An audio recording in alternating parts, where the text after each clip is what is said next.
Thank you, Meredith, and a big warm welcome to everybody. It's really nice to see so many familiar and new faces on this call. We have really done a lot of outreach and engagement to try to create a great audience today, and I can see that the great audience has shown up.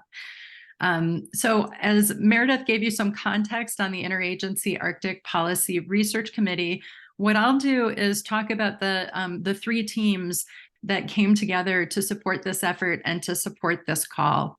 So myself, Sally McFarlane, and Lauren Culler, who are on the phone, are the co-chairs of the IARPC Observing Community of Practice. We used to be the IARPC Observing Collaboration Team, but in the new model, we are a community of practice, which means we get to rove around and support all kinds of cool conversations from the standpoint of observing networks and how we plan for observations and data systems.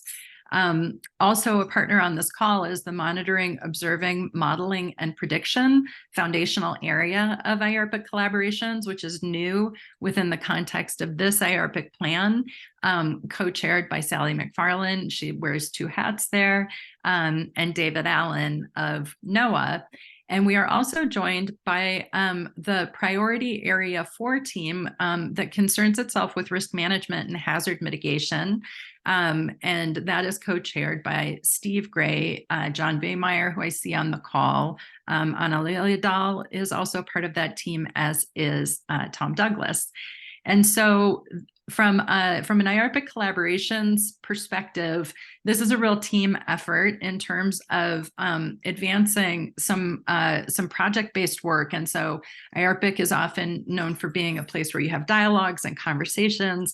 And occasionally we get the capacity together where we can really move some project-based work together, move some project-based work forward together. And this is a great platform for having dialogue around that. And so if you've seen our agenda for the day, you will understand this is a slightly longer format meeting. We are hoping we can capture your attention for a full 90 minutes today, because Hazel and I are going to switch gears and become presenters for a moment and introduce you to some background material on this facilitated project. And then we are very honored to be joined by 4 panelists from the state of Alaska to help provide some real grounded context to our conversation. And then we really want to engage you in your thoughts, reflections, and dialogue to contribute to how this project is shaping up. So there's a lot on the agenda, and that suggests that we should just jump right in. And I'm so glad to see people dropping their names in the chat as we go as well and introducing themselves. Thank you for that. Hazel, I'll turn it over to you for the presentation and to fill in anything I might have missed in our setup there.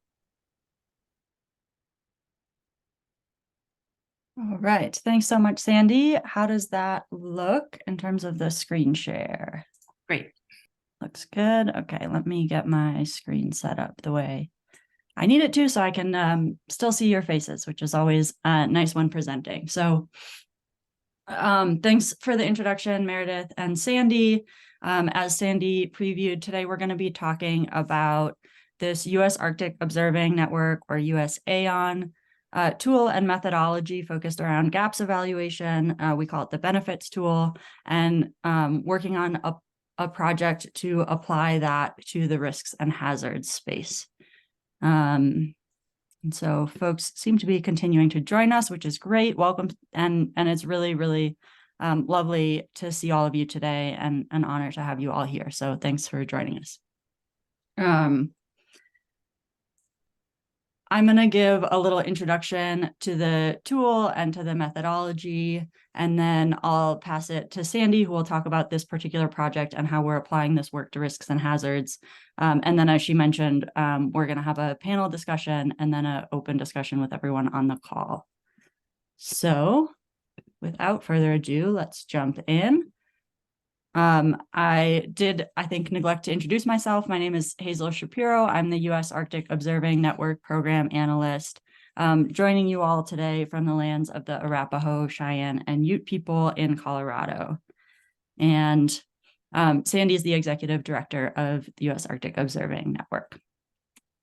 And so our goals today are to inform you all, the broader IARPC community, about this US AON deliverable on risks and hazards, share our approach and our progress to date, listen to feedback on the scope and next steps, and engage you all as dialogue partners. So we'll have a little survey towards the end of the call where you can fill it out and basically say, this is how I'd like to be involved. So keep an eye out for that.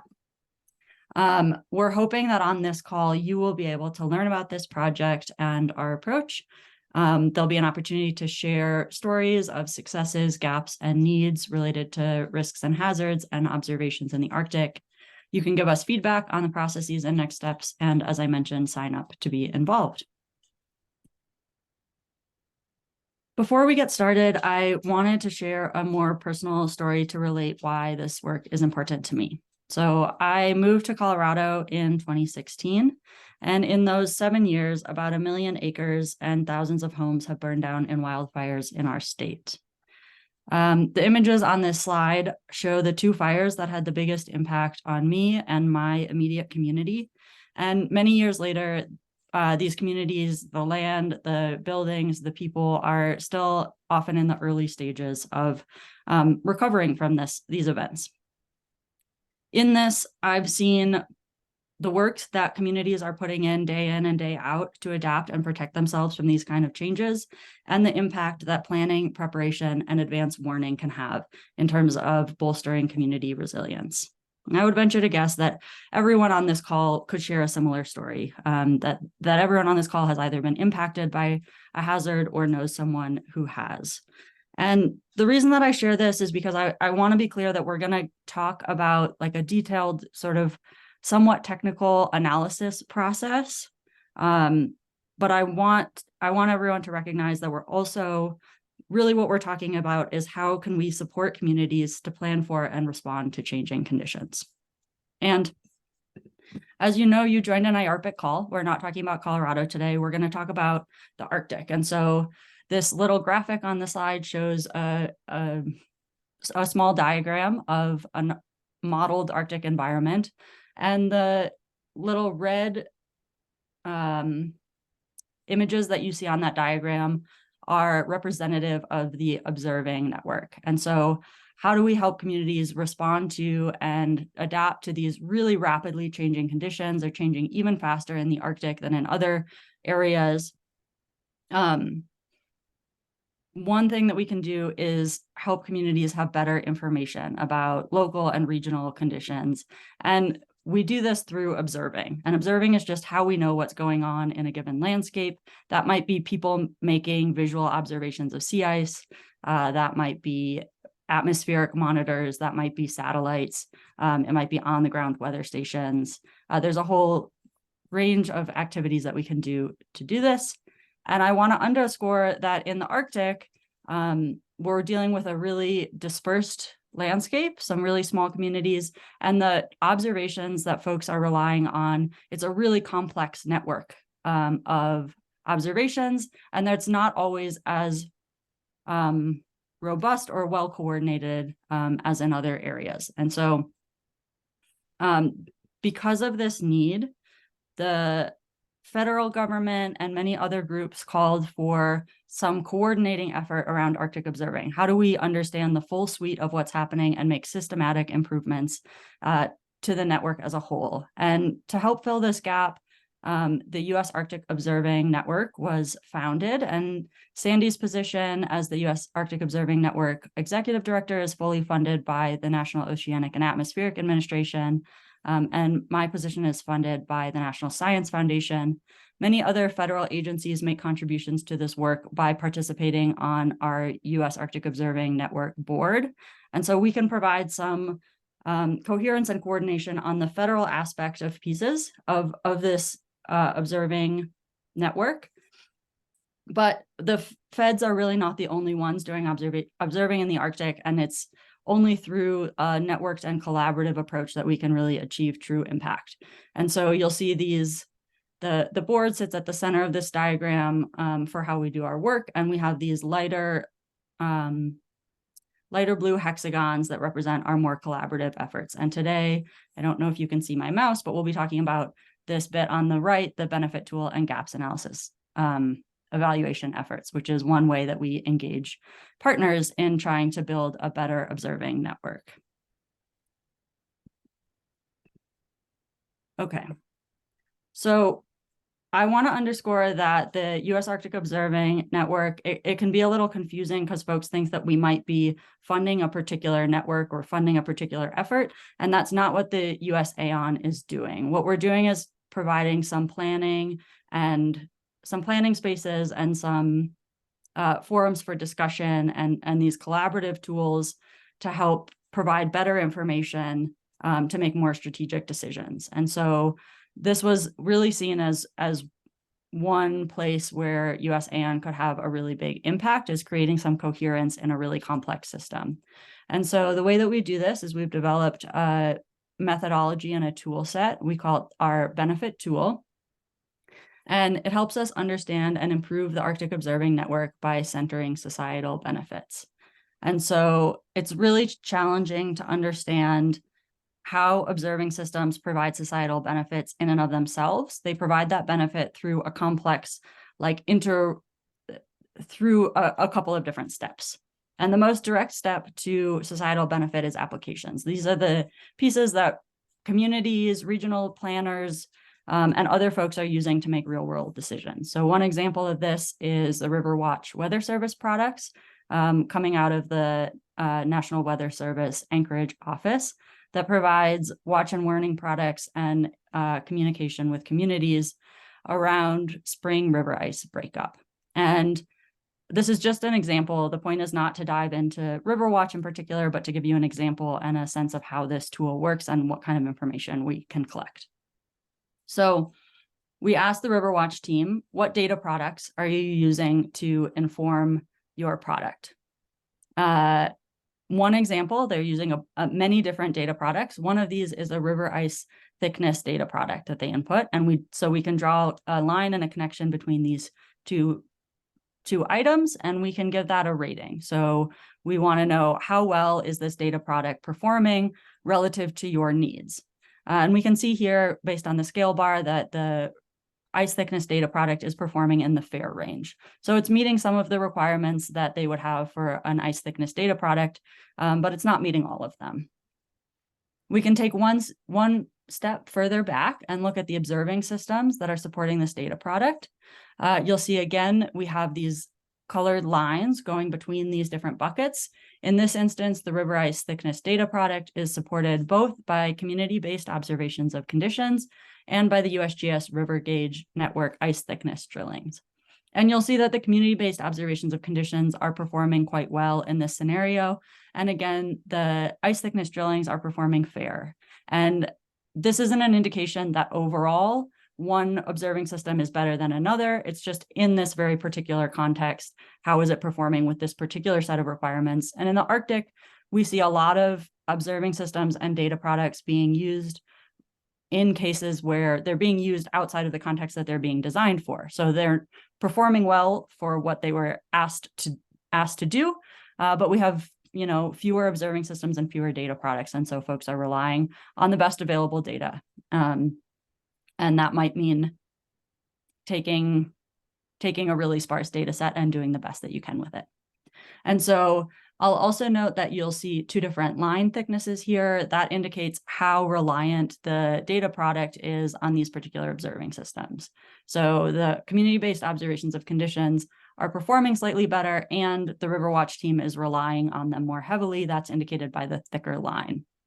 And I promised you that we were understanding and improving the AON by centering societal benefits. And so we see those societal benefits show up on the far right side of the diagram. For instance, in this case, these weather service products are supporting disaster preparedness as a societal benefit area. And I'll note here that we have these lines and we have these connections. But when we ask these questions, we also collect really detailed descriptions of the rationale for the ratings and the gaps. And we're working on developing an online tool where you can build your own assessment and input detailed information, and we can build up this library over time to understand sort of the more complex system that we're working with here. So now I'm going to jump from this diagram, which just shows sort of the general flow, to what the Riverwatch case study looks like as a whole diagram. You'll again see observing systems on the far left. Those feed into data products. These feed into applications, and those applications feed into societal benefit areas. And the point here is not to dive really deeply into the Riverwatch analysis, although there are some really, really interesting stories that we can tell from this case study. It's just to give a sense of what this tool is and how we might apply it. So why do we like this tool, and what do we think that we can do with it in partnership with you all as the community? First, we like it because it creates a holistic view of current and past activities, or at least a more robust one. You can imagine a library that's not just one case study, but dozens of examples of how the observing systems and data products are being used, and how well those systems are performing.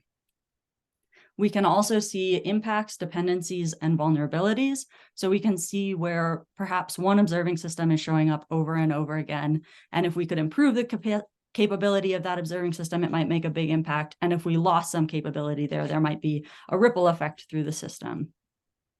We can also look at gaps and their impacts, and these gaps might be gaps in the observing system. Like maybe we need more sensors or more monitors. But we also see gaps in things like communication. We also see gaps in pieces like the way that funding is applied doesn't necessarily support the societal benefit in the way that it would need to. And so we can see these bigger system-wide gaps. We also see things show up in terms of, this data is great, but it's not available at the time frame that we need it, or it's not available at the scale that we need it. And all of that we can explore through these diagrams.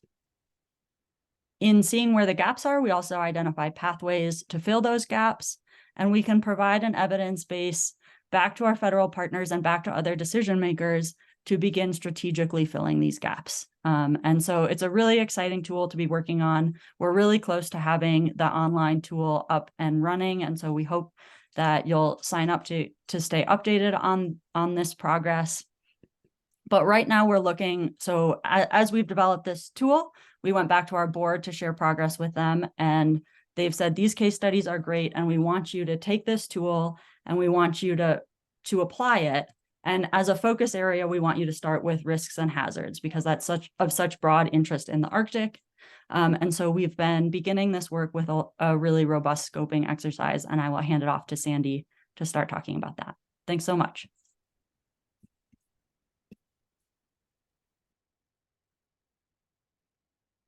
Great. Thank you, Hazel. I just want to acknowledge how much work you yourself have put into bringing the benefit tool to a place where we can begin to invite our partners in to use it directly without our intervention, and also to acknowledge the members of our Methods Advisory Committee that joined us on this call today and support us in this work to understand how to make the tool more useful in many ongoing ways. Hazel showed a specific case study that we conducted with our benefit tool for the Riverwatch analysis.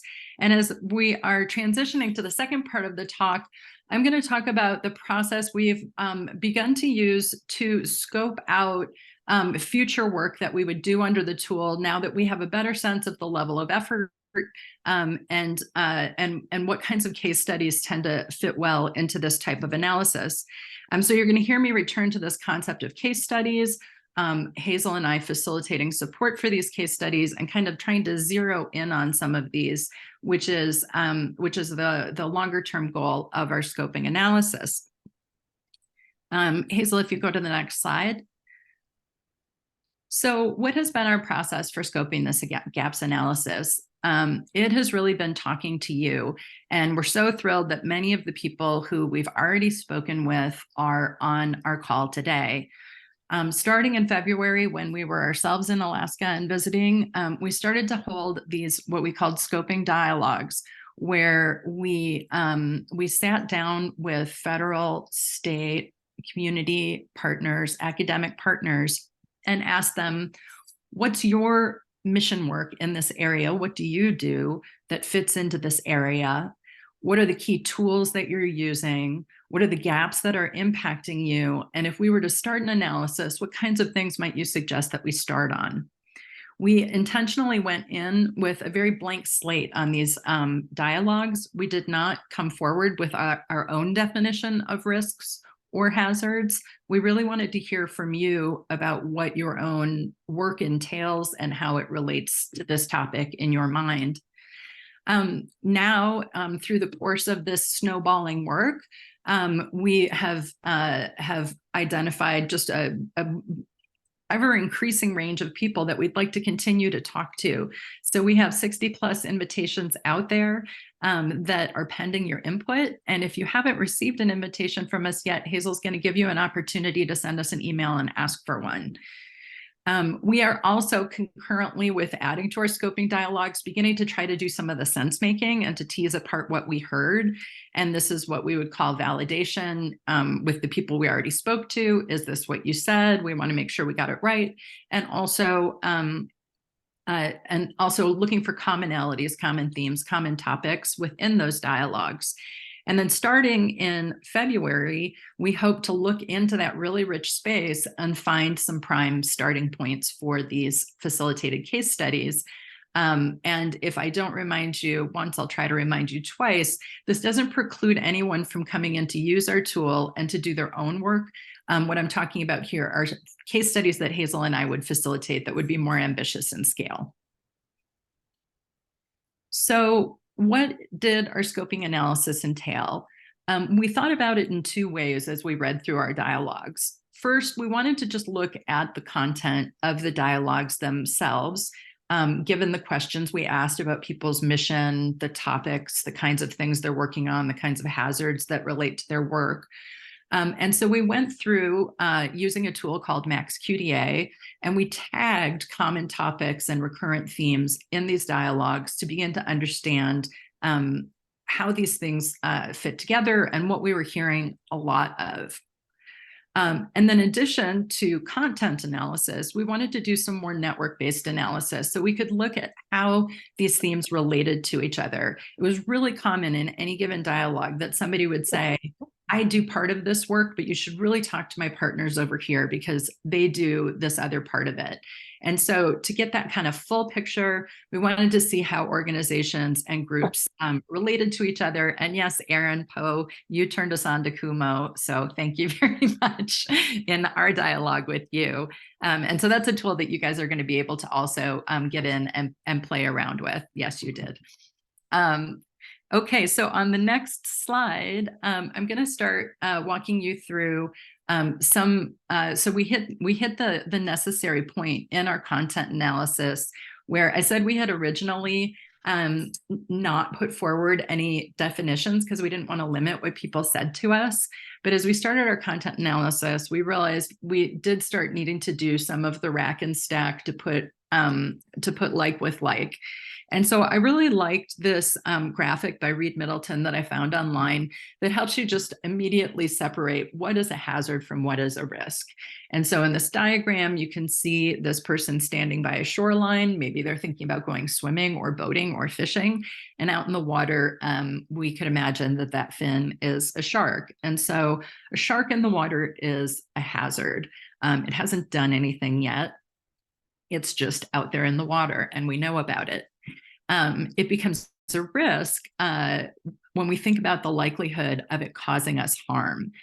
And there are actually two dimensions to risk. There's both the likelihood of something causing harm and the consequences, the severity of the consequences of that harm.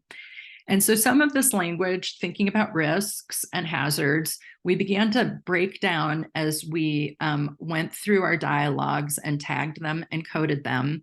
And the results that I'm going to show you on the next few screens are just a sampling of the dialogues we've gotten coded so far. We've gotten about 25 of the 40 dialogues coded so far.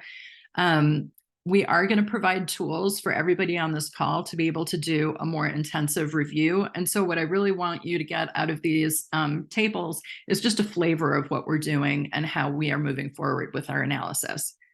So on the first slide, these are the main natural hazard topics that came up in our conversations.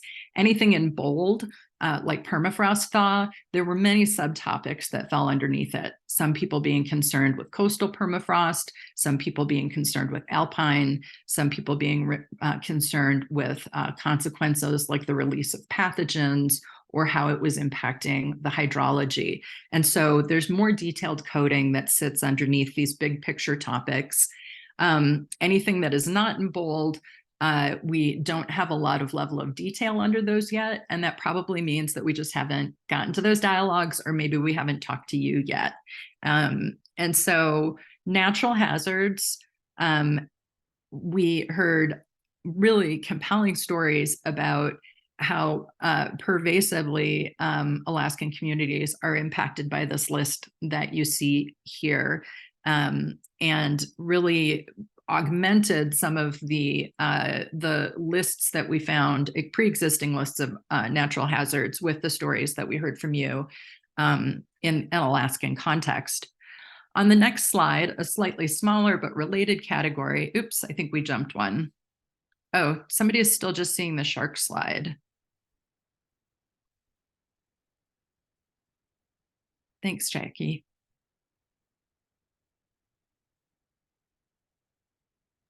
I did see them move forward from my end. Okay. Okay, thanks. Are we on the right side now? Okay, I see a thumbs up. So in addition to natural hazards, we also need to think about what are called technological hazards or human-made hazards, and also things like compound hazards. Again, this is a shorter list.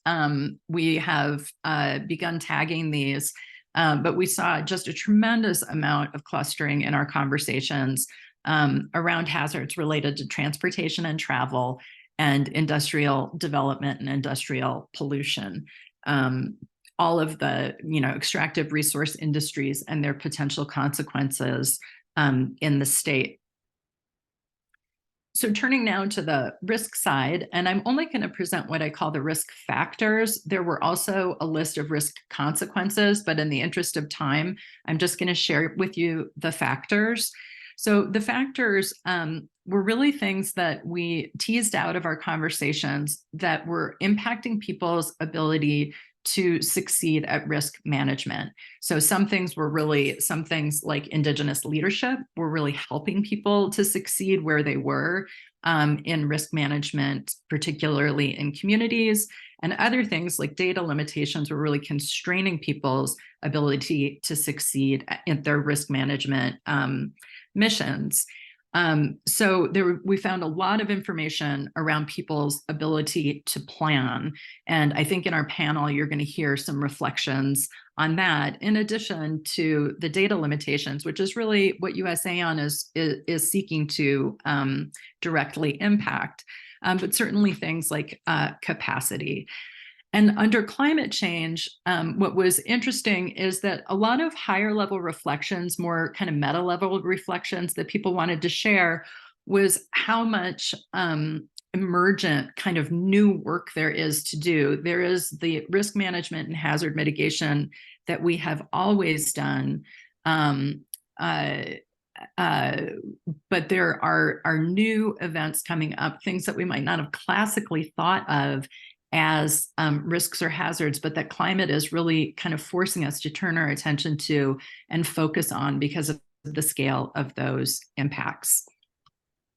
So then on the last content analysis slide that I'll show you, this really was like when we said, what's your job? What do you do? How does your work and your mission relate to these topics? And so this is the really wide-ranging amount of stuff that came up. Some of these are, legally issued federal responsibilities. Some of these are more grassroots things that people have taken up themselves because they believe they're important to do. There are some interesting again, we see adaptation planning, climate prediction coming up as real high prevalence things. But around safe operations, we heard a lot of nuanced things about communities and being on the land and travel and needing to have situational awareness across a whole range of settings. And so, again, these lists are long. We are going to provide some information that you can react to when we've finished with our coding. And so this is really just to give you a flavor of our process on that. And then on this slide, what we're looking at is the second step that we took in our analysis, which is a network analysis. And I know the diagram in the center is a bit of an eye chart. But as I said, we really wanted to look not just at what people were working on, but how they were connected with each other and how they were collaborating on these things. And so we took, in this case, a co-tagged collection of organizations and hazard topics. So this is just the hazard topics and the organizations that identified those hazard topics. And what you can see with the organizations in yellow, and I tried to scoot the organizations towards the outside, because what then happens is hazard topics that have a lot of connectivity across organizations float to the middle. And to us, that becomes an interesting way to think about where we might zero in, what might be recommended as a good starting point for our work. So on the next slide, I'm going to just transition to, and we're going to show you this again at the end, but to say that our scoping work our scoping dialogues are ongoing. Hazel's going to give you an opportunity to sign up for one if you haven't yet. In the next few months, we are going to continue to do work like this, where we share our approach and get feedback. And we're also going to try to start thinking about the criteria for those case study starting points, so that by February 2024, when we hope our tool is at full capability, we'll be able to begin our facilitated analyses. And from you here today, please contact us. Let us know what you're interested in, if it's a dialogue or just providing feedback on our scoping process and our content. And we're going to give you some friendly homework at the end of the meeting today, where we hope that you'll be willing to add to our understanding of the criteria that would be useful for us to use in identifying those starting points. And I hear maybe Paul Thompson needs to be muted. I think you came off mute by accident. Okay, and so now you have heard from us, and what we are excited for is to turn the conversation to you. And so Hazel, if you take us to our next slide, we're going to switch to our panel discussion, where we call it From Dialogues to Starting Points. And we are so pleased to be joined today by these dialogue partners, including Jackie Catalina Schaefer, the Director of Climate Initiatives at ANTHC, Chad Stovall from the Alaska Field Office of HUD, Gay Sheffield, the Marine Advisory Agent of Alaska Sea Grant from Nome, Alaska, and Kathy Kuhn, who we initially spoke to in her role with the Bureau of Ocean and Energy Management, but who is now joining us from her new role as the Assistant Regional Administrator for the Habitat Conservation Division of NOAA Fisheries. And I'd like to flag that Chad and Kathy are both members of our US AON board. And so what we would invite each of the panelists to do, and I'm going to start with Jackie because I know she's pressed for time and might need to leave us a little bit early, is to bring what we just shared in those tables and diagrams to life with a story from your own work that can help us all feel and understand the context in which you are doing your work. And you can just rest there and dive into that. But if you'd like to reach forward into thinking about a criteria that we should consider to identify starting points for our case studies, we'd welcome that as well. So we'll ask each panelist to speak for about 5 minutes, and then we're going to give them a few minutes to ask each other questions and deepen the dialogue. And so Jackie, the floor is yours, and we're looking forward to hearing from you. Thank you, Sandy.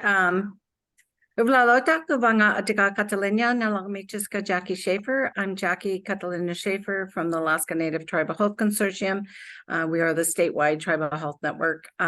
My position as Director of Climate Initiatives is a partnership with NOAA, funded through the Climate and Equity Challenge.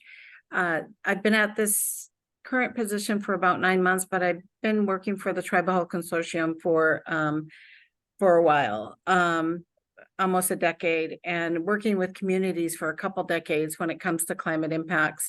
I think that, we don't have the privilege of time in Alaska, so our communities are constantly in this emergency response when it comes to climate impacts, impacting their communities. Unfortunately, certain scenarios and criteria are hard to identify when you're constantly in crises mode. And so I think that this is a very important discussion. And so thanks for inviting me. In the case of, say, a community-based project that I have watched for a couple decades unfold, the community of Newtok is our first fully relocating community in the state. And they're a small population. Originally, I think they were a little over 400. Now they're probably 350 people. And they probably have close to 50% of their population moved to a new location. So just real quick, I want to give a brief synopsis of how this happens in Alaska, the realities of climate relocation, because it's very site specific to the community. It's very culturally different than anywhere else. And then you have all these processes that are create barriers to accessing funding that allows this in a timely manner. And so we have the risk factor just constantly shifting because of the next storm. The next storm will take out a larger portion of the community. So Newtok has been in this mode of pioneered phased relocation since 2019. That original community layout was done with the help of the Tribal Health Consortium, really looking at how could we potentially create settlements that are more culturally appropriate, because this community relies 80% of their food resources come from traditional lands, therefore not grocery stores. And so how do we make sure that we meet that need as well and create food sovereignty as well as food security for the community as they relocate to this new site? Their first language is Yupik, so it's not English. And most of the planning documents, actually 100% of the planning documents done for that community were done in English. That is not their first language. Therefore, it's very hard for them to translate technical documents into their language by just reading them. And so that is one inequity that is still a constant that we fight with federal processes to make sure that we're doing appropriate response. In this community, so you have the current site that has some of the homes were deconstructed by funding from FEMA, and then in a buyout program that allowed them to build some of the homes in the new location. The new location is 9 miles across a river that is inaccessible during the fall freeze up and during the spring breakup. So you're limited by nature's window of opportunity. Construction season in the summer depends on that spring breakup and that fall freeze up. So again, there is no timestamp. This is a community off the road system. In the old location of Newtok, they have no barges anymore, so they can't get a barge in there because of the shift in the the waterways. The Niglik River is a tidal influence inlet river that has tides every 12 hours. So also you have that constraint. And then you have the funding mechanisms in which communities fully relocate and build whole new communities, which is not something that is set up in the federal process right now. So the policies state that slow-moving disasters aren't really disasters until they actually happen. And so, you know, policy has to match reality here. And so we are working very hard to make sure that we share out as much as we can to identify these issues so that we can create the changes that will help us in the future. So the community, the old community still needs to decommission. That means that everything in that community has to go somewhere and they can't get a barge in there to remove it. So how do we face that challenge, as well as the new location, which is building out new infrastructure and make that infrastructure adaptable and appropriate for a changing climate? And so there's two scenarios happening here. And in this process, we currently have split up a community.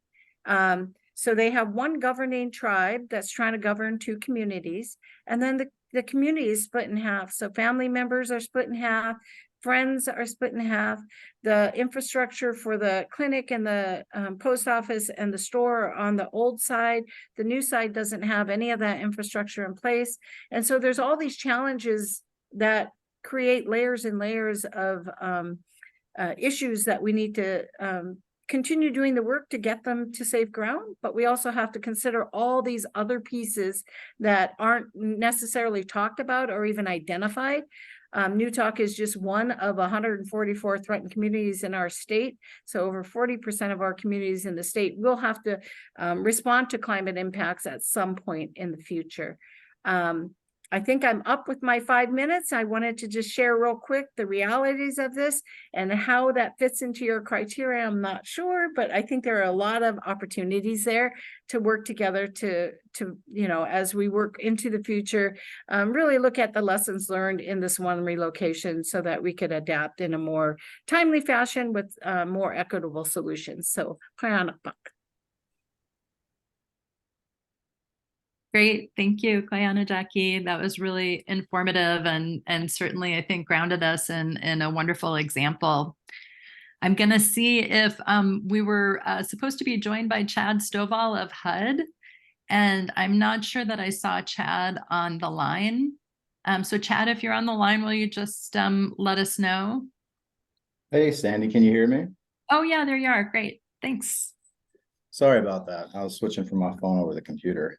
Well, my name is Chad Stovall. I'm the field office director for US Housing and Urban Development. Been in Alaska since 2009, worked for USDA Rural Development and Denali Commission. So well familiar with rural Alaska.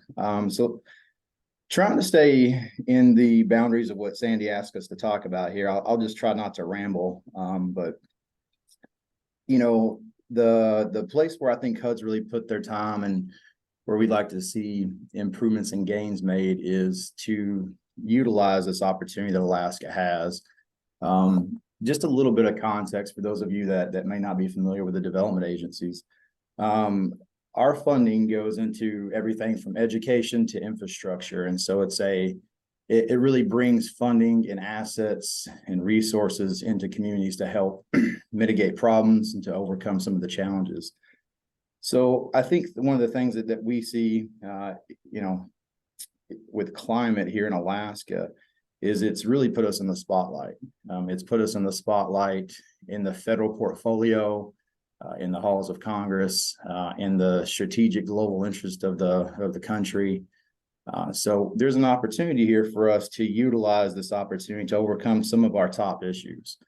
And so just a couple, maybe three things I'll talk about here is asset maps, better infrastructure standards, and then systematic capacity building. So it seems like what everybody's trying to do right now, at least up here in Alaska, is trying to feed at this huge once-in-a-generation opportunity to bring some of these resources and assets online.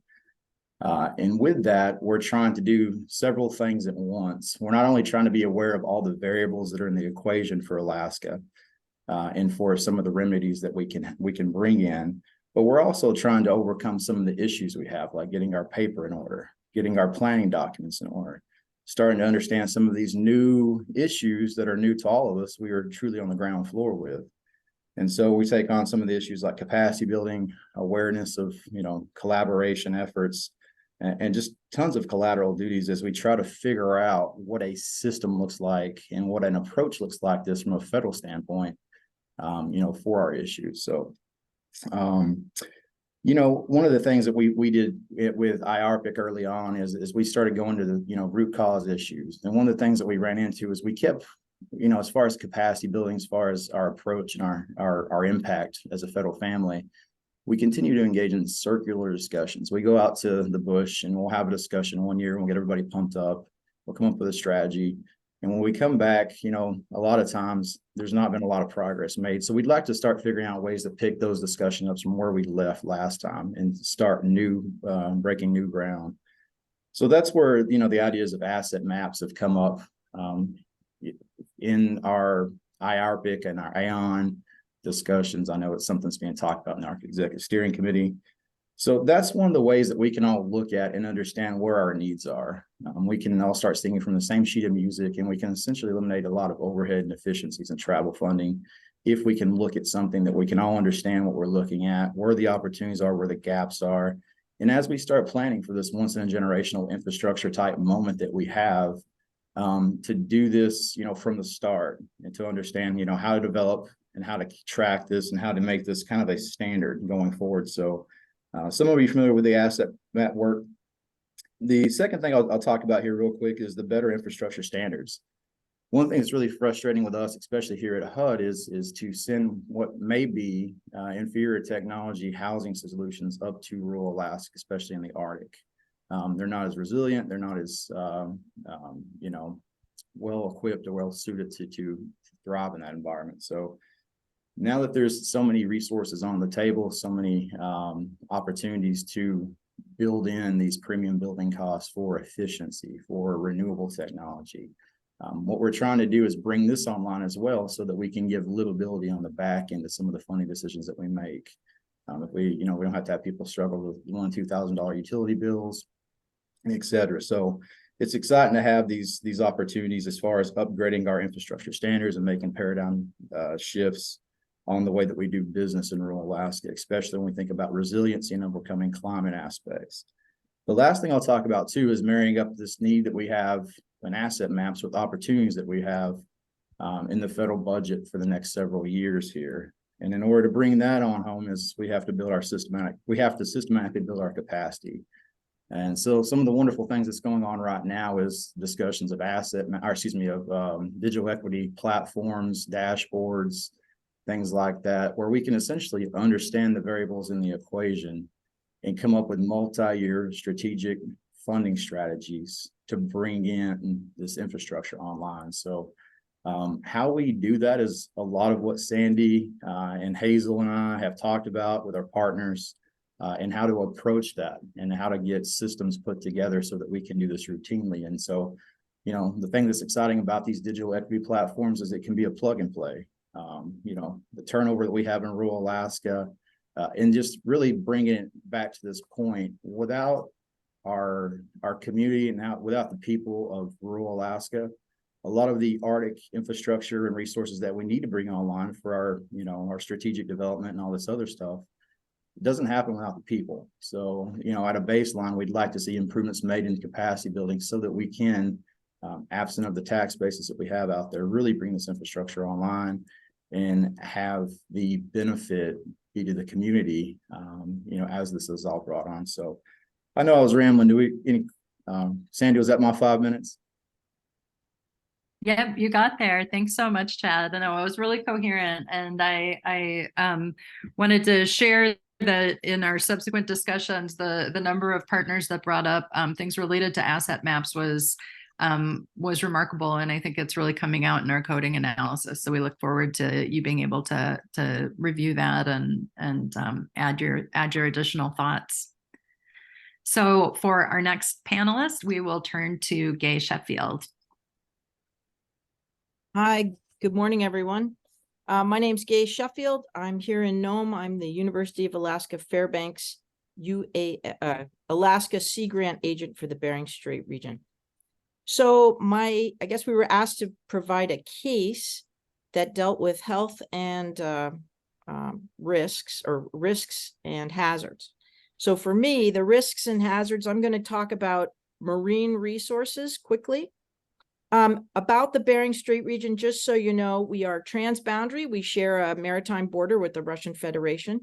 We have had a complete shift in our marine ecosystem due to changes in the warming of the water and the troubles with the sea ice. This Bering Strait region, which goes from Shishmaref into Norton Sound down to southern Norton Sound, including St. Lawrence Island and Diomede, heavily reliant on subsistence species. We do have commercial fisheries, but it's pretty small compared to the reliance on comprehensive utilization of the marine ecosystem for subsistence purposes. And we have diverse wildlife, including many that are ESA listed, so forth and so on. For the marine mammals and seabirds, both are federally managed. I'll go back one other step. One, the federal presence we have in the Bering Strait region here in the regional hub of Nome, which is the regional transportation and communication hub for the Bering Strait region. We have, for federal presence, we have the FAA, which runs the airports and things like that. We have the post office. And we have the National Park Service staff for a piece of land up in the northern side of the Seward Peninsula, part of the Beringia Park System. And we did have a fully manned National Weather Service office, but that has been removed. That weather station, National Weather Service field office was and had up until last year the longest running complete data set for weather observations in Alaska. Over 120 years, and now that is stopped. Okay, so marine mammals and seabirds are federally managed. There's also a co-management part of that, but it is not comprehensive throughout our region, meaning we have 20 tribes, and each one of the co-management groups may or may not be each one of the tribes may or may not be a co-management partner for an existing co-management organization for the marine mammals or seabirds. In the last 10, 11 years, we have had 2 mortality events on marine mammals that have risen, multiple marine mammals, seals that have multiple species that have risen to the national level and have been called out as unusual mortality events. We have a plethora of other harvested or otherwise dead stranded animals for different other reasons. And we've had 8 years of consecutive seabird, multi-species seabird die-off.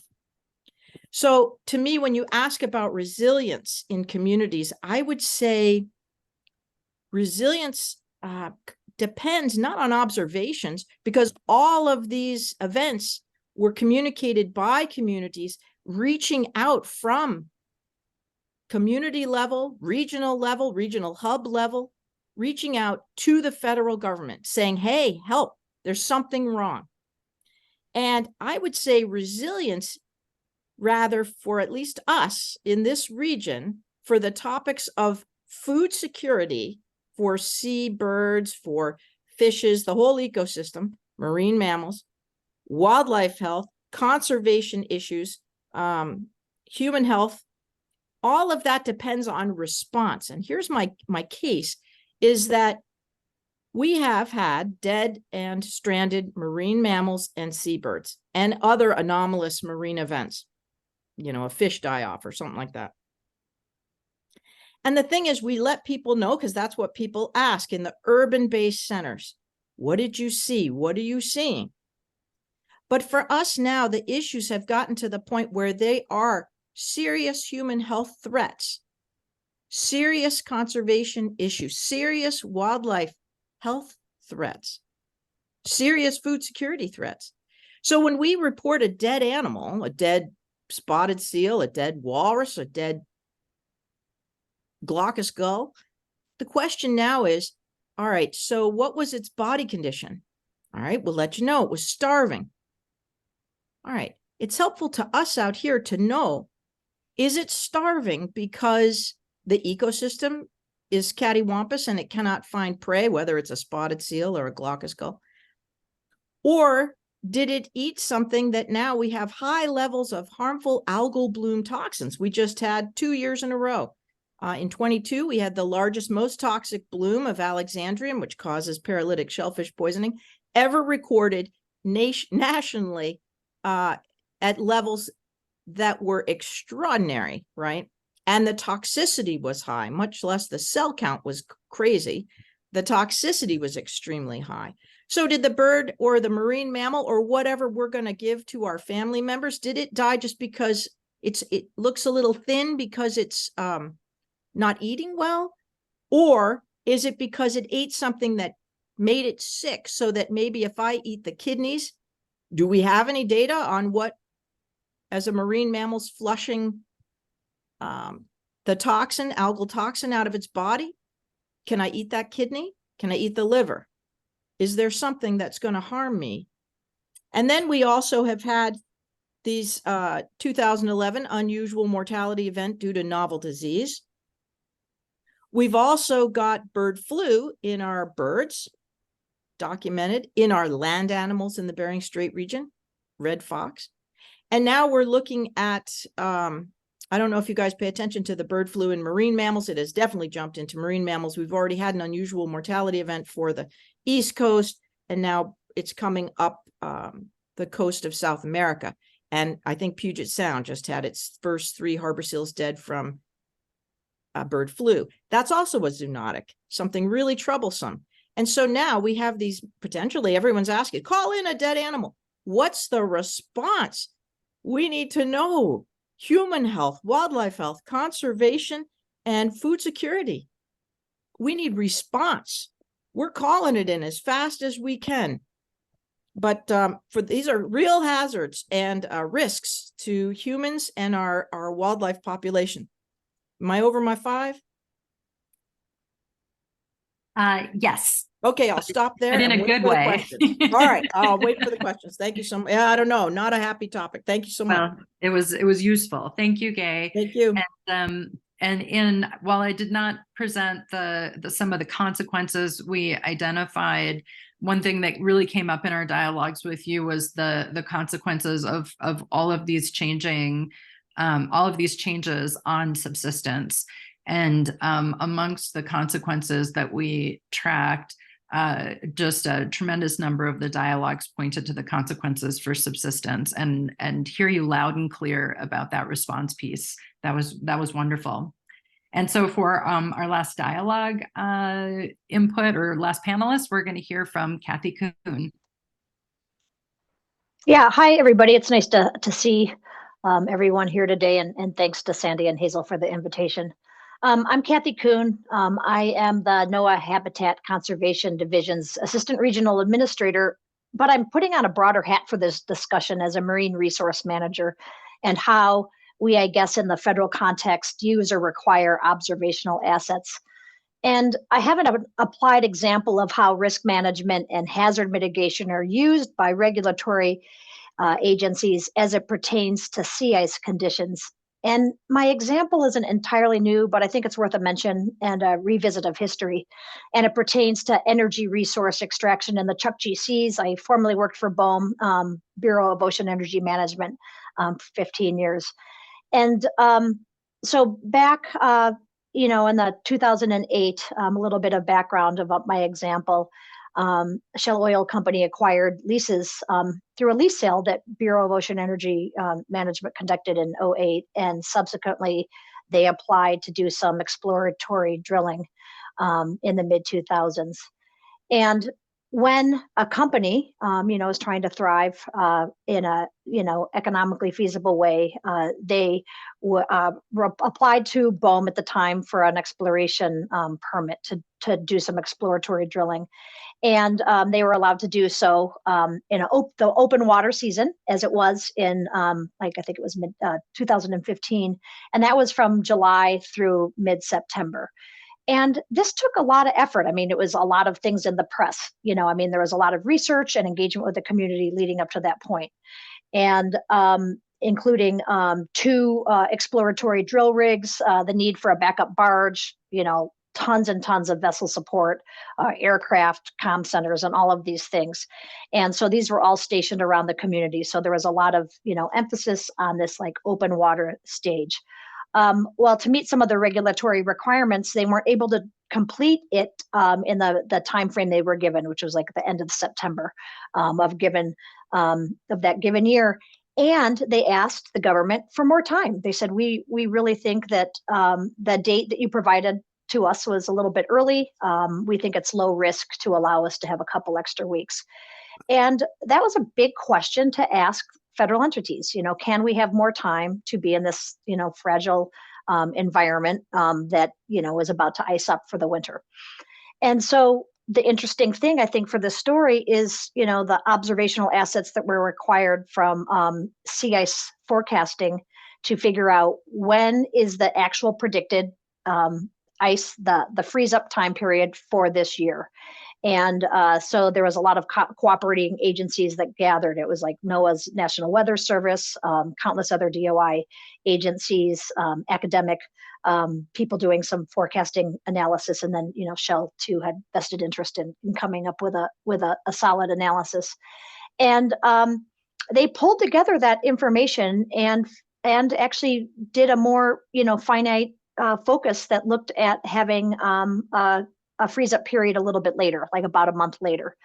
And I think that's actually a really interesting story, besides that these, longstanding observational assets drive the predictive modeling efforts for resource management agencies to make like serious decisions. I think, in context of this discussion is like, what are those, like, it's a little bit dry, but like, what are those regulations that are driving the science? And, for this exercise and for a lot of, DOI and commerce, NOAA agencies, there's like regulatory rules like the National Environmental Protection Act, Endangered Species Act, Marine Mammal Protection Act, Oil Pollution Protection Act. Like, there's countless National Historic Preservation Act, and for fisheries, Magnuson Fisheries Conservation Management Act. And all of those things require certain amounts of best available science to make their best decisions. And I think I really commend, US AON board and Sandy and Hazel for like approaching this in terms of risk and hazards. It's like each federal agency has their regulatory context that they view things for and potentially have funds to, support observational assets. And then we have clearly defined things that we're hearing from the communities of concern of what they want to see produced. So I just wanted to bring up that like historic anecdote to think about like how our, industries that are driving our economics are utilizing some of the science. Great. Thank you, Kathy. Yeah, the different regulatory agency conversations have really been interesting in terms of that informed decision-making point, which certainly came up a lot as we started coding this work. Thanks to all of our panelists for those great grounded stories. I had wanted to give you a little time to talk to each other, but I think in the interest of time, what we will do is we'll shift straight to our reflection period for everybody on the call, which is then going to lead us into a collective dialogue. And so I'm going to pass it back to Hazel to lead us into our reflection period. Thanks all. And if you're able to and in a good spot to do that, if you want to turn your cameras on and give the panel a round of applause, that was really informative and interesting, and just really appreciate you all joining us today and sharing this and these kind of like really rich discussions are the kind of thing that we are grounding this work in, and we'd like to keep doing this. And so if we piqued your interest, please do fill out this form. We're going to take a couple of minutes before we start the discussion to just give everyone like 3 or 4 minutes to reflect and write quietly. That can be a helpful grounding for folks. Here I have a question, but really just reflecting on the conversation you just heard. When we have about a minute left, I'll prompt you if you want to put comments in the chat. I would ask that you hold them until the end of our reflection period, and then everyone can kind of hit enter at once, and we can see this rolling effect in the chat, a waterfall effect, if you will, as I've heard it referenced. And we might not run through every comment in the chat right now, but we'll keep those and we'll post them on the IARPC website so that folks can review it later. And Sandy and I will certainly review those comments and take them to heart. So with that, I invite you all just to take a minute to reflect, and I'll call you back in 2 or 3 minutes, reflect on what you heard, and answer this question if it's of interest to you. What gaps are impacting your work in this area?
Okay, we have about 30 seconds. So if you'd like to put something in the chat, feel free to.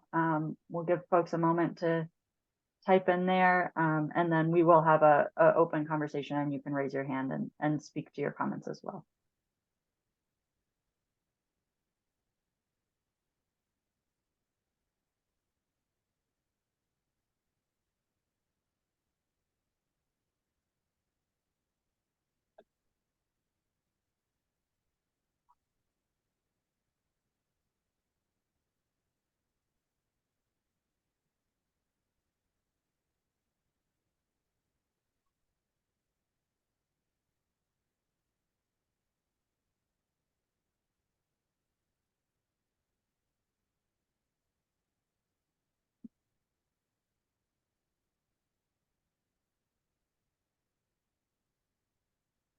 Okay, if you have a comment in the chat, feel free to enter that now, and I'll pass it back to Sandy to facilitate the discussion.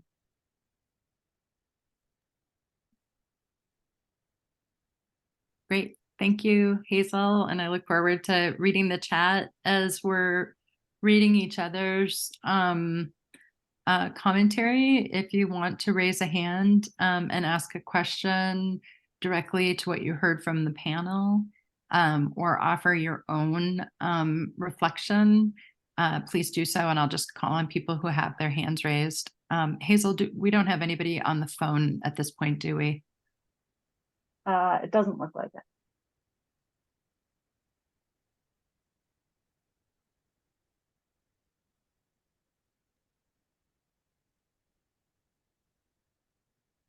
I see a few issues in the chat related to gaps in data availability, accessibility, and interpretability, reflexivity, compassion, shared acknowledgement of vulnerability, as well as strengths, and the perfect tools for this is a question.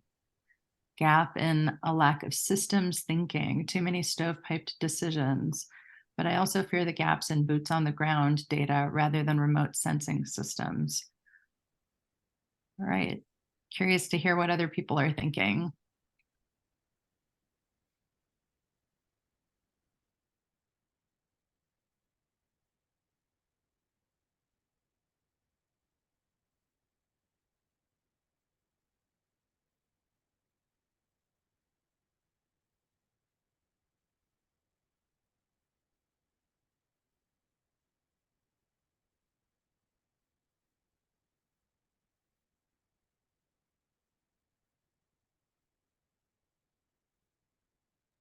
Yep, a reflection on the difficulty of data and asset mapping and the maintenance efforts related to that. Gay has a nice list, really nice list of lack of federal presence, marine resource health population issues, lack of understanding of existing regional communication networks. I'm going to scroll back up because before our reflection period, somebody had also entered a question. Dinah, if you're still on the line, I think your question would be a great one to have a little discussion around if you want to come off mute and share your question or really reflect on your own expertise in this area.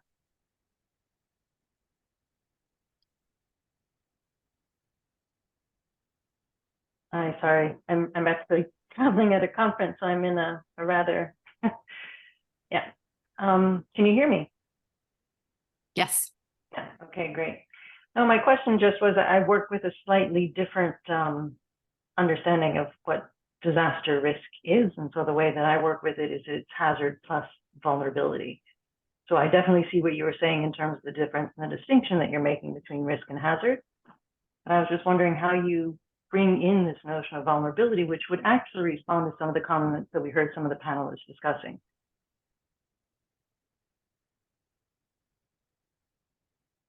Great, thank you for that question. And would any of the panelists like to respond directly to that question? And then I can follow up with a response from where Hazel and I are operating.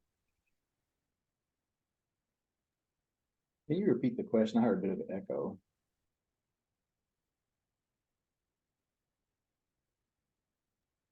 I could do it. It's also in the chat. So Dinah's work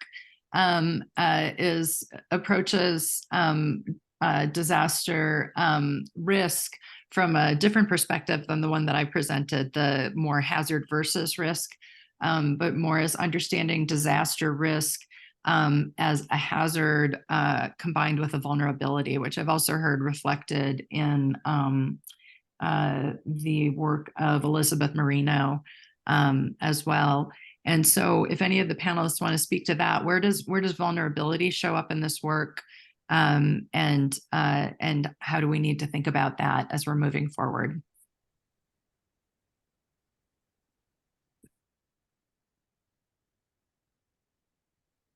Yeah, Gay, please. So I think Jackie Schaefer hit it on the head. Disaster, and I mean, at this point, when I looked at your hazards and risks, right, I wrote those down. Potential to harm you, likelihood to harm you. I think right now for Western and Northern Alaska, we are in the marine environment anyway, which is I'm more familiar with. We don't have much of a separation there at all. And so I think that your question shouldn't be maybe so down one lane or the other. We are in crisis mode. We are in crisis mode here when it comes to human health, wildlife health, food security issues. So I've lost your question there because it's scrolling. We've got other. Yeah, Jackie, right there. Thank you, Jackie, for adding that. Jackie, would you like to come off mute and Sure. expound? Yeah, so we recently published an unmet needs report that identifies some gaps, challenges, and I guess challenges to accessing resources. Everything is in emergency response, but our communities, our tribes have to compete for funding to respond. And so instead of competition, we need to look at it by risk.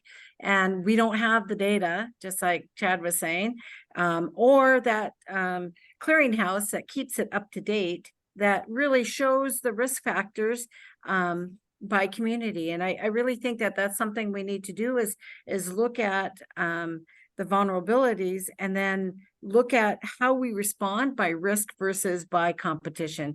And, when you have a tribe of 200 competing against the Navajo Nation for the same amount of funding, it really is an inequitable way of response, right? So we're constantly in this reactive response mode, which is way more expensive than strategically looking at the risk and then with a coordinated effort responding in a robust strategic way. So and then taking into consideration, like Gay said, the subsistence way of life here, the access to resources, that hidden economy that is our subsistence economy is never part of the equation.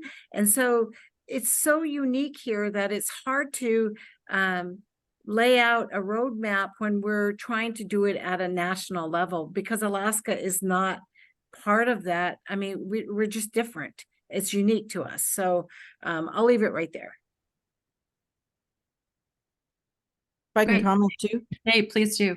So for the marine resources that are federally managed, there are clear rules of engagement. There are clear rules of what is expected of a population of trust species.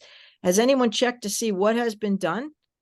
And what is the response to the legal harvester? I mean, definitely a federal co-management partner in a legal harvest situation in some of the largest game hunts in harvests in the world. And what is the service to those users? What is the service to the population of animals? Clearly put out in the if you go through all the federal guidelines that those entities have. Is the federal government meeting those standards of, are they reproducing correctly? Is the population healthy? Is it safe to eat? All those kind of things that are of concern right now throughout Western and Northern Alaska. Thank you. Just a thought. Great. Thank you. I'll offer, I see Chad has his hand up. I'll offer a brief response to Dinah from our own coding work, is that we did in our risk factors note a lot of things. So risk factors included those things that either supported risk management or constrained risk management. And we captured a lot of topics related to vulnerability and strengths in that section. And so I would really welcome your eyes on our results when we have an opportunity. And Hazel and I are not subject matter experts in this. And so that's why we've really kind of turned the microphone in your direction to help guide this process. And Chad. Just the one thing I think that's important to point out, and this is something I think a lot of us think about based on when President Obama came up here in 2015, is continuity. I know that a lot of us put a lot of work into, IARPC, AON, Park Executive Steering Committee, and these other efforts here. If that work was to be not sanctioned by federal executives from DC and future administrations, I know that's going to be demoralizing for a lot of folks. So I think it's important for us to make hay while the sun is shining and get products that bring value out of this now. And I think that's one of the ways it's going to make that continuity stick going forward. So just something that I know we hear a lot of discussions internal about that.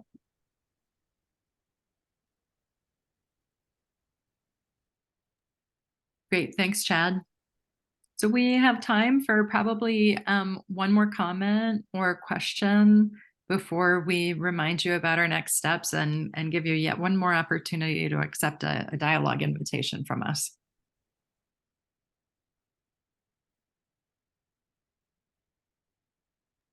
Yeah, Ben, please.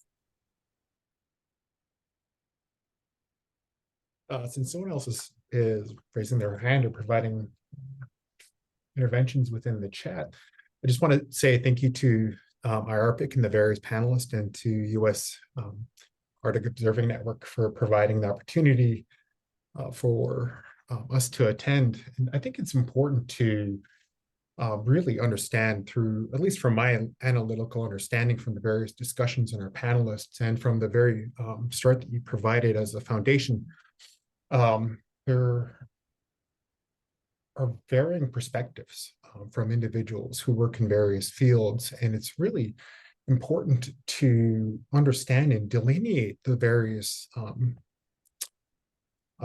thematic work that everyone does here, that provide the various perspectives that we each have, that are particularly from the panelists. And there are 5 distinct themes that emerged from the various discussions. Like to first start in the beginning, thank you, AON, US AON, for your endeavor to achieve a holistic understanding of Indigenous knowledge. And you're moving towards that, and it's appreciable. But the use of Western methodologies to interpret and quantify the knowledge reflects a gap in embracing true Indigenous methodologies, such as practices that may have failed to capture the nuances and depths of Indigenous knowledge. So thank you, moving towards that direction. And I really want to say thank you to Jackie for identifying and vocalizing infrastructure deficits, particularly within Indigenous communities and Indigenous lands, underscores a critical vulnerability. And it's really great that you're vocalizing it here in this platform, where infrastructure itself plays a pivotal role during disasters, and its deficit can exacerbate the challenges that Indigenous peoples face every day.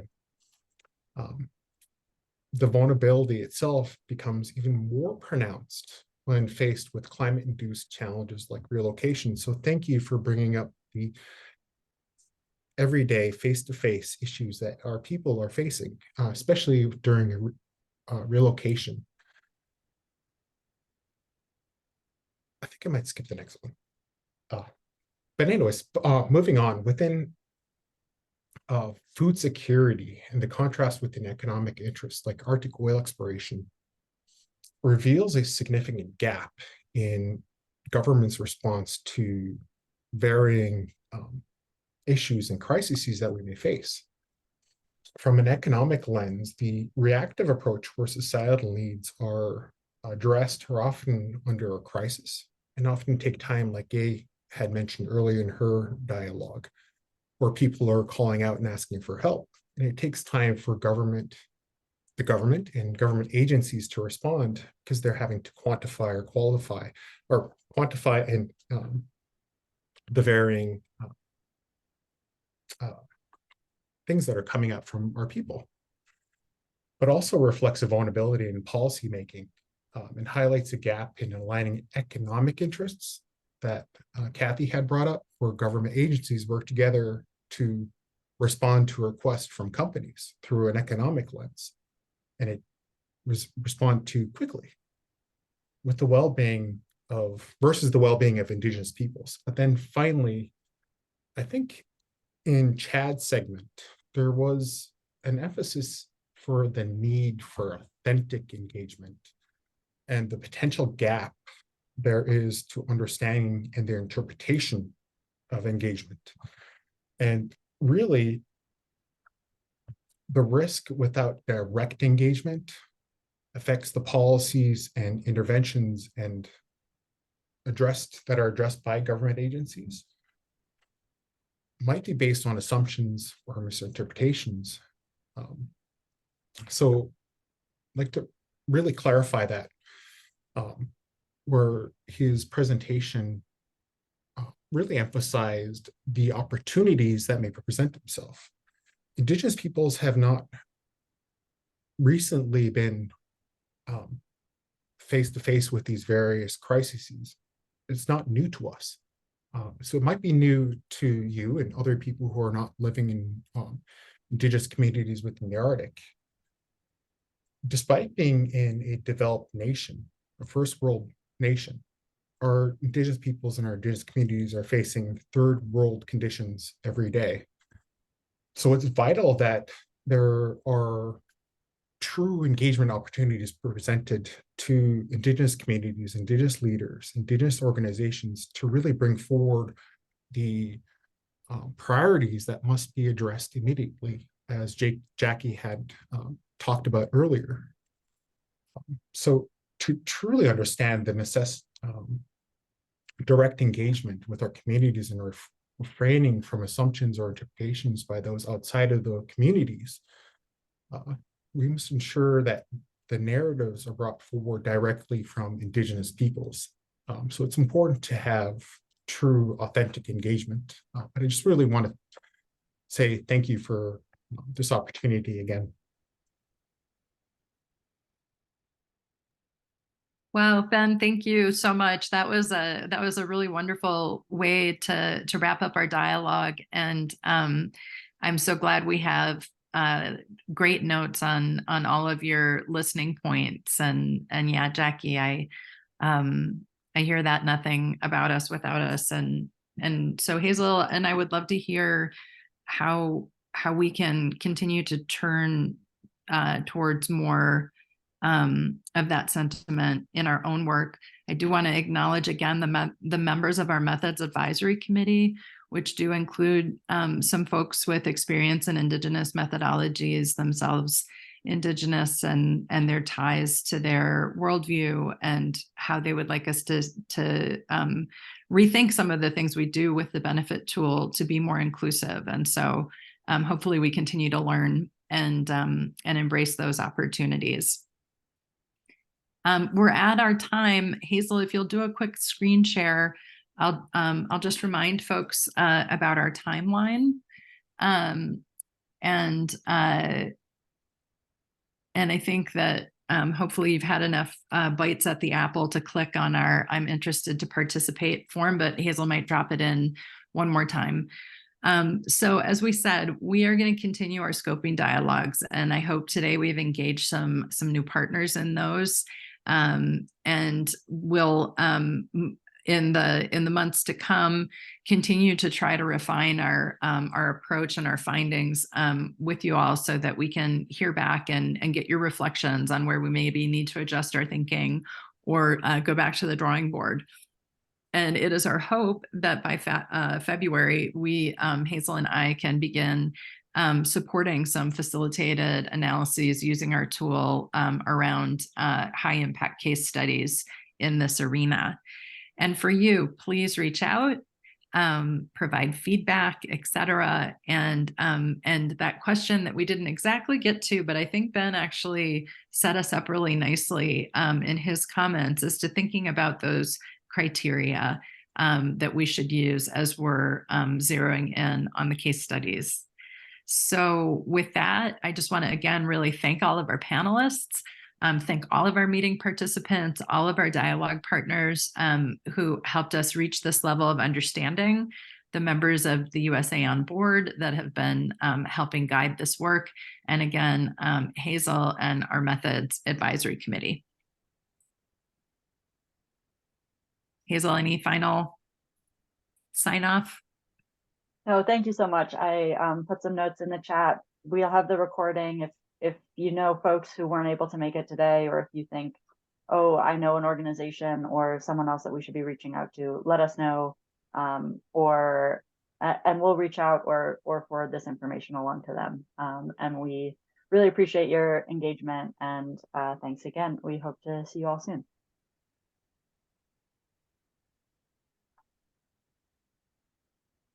Bye-bye.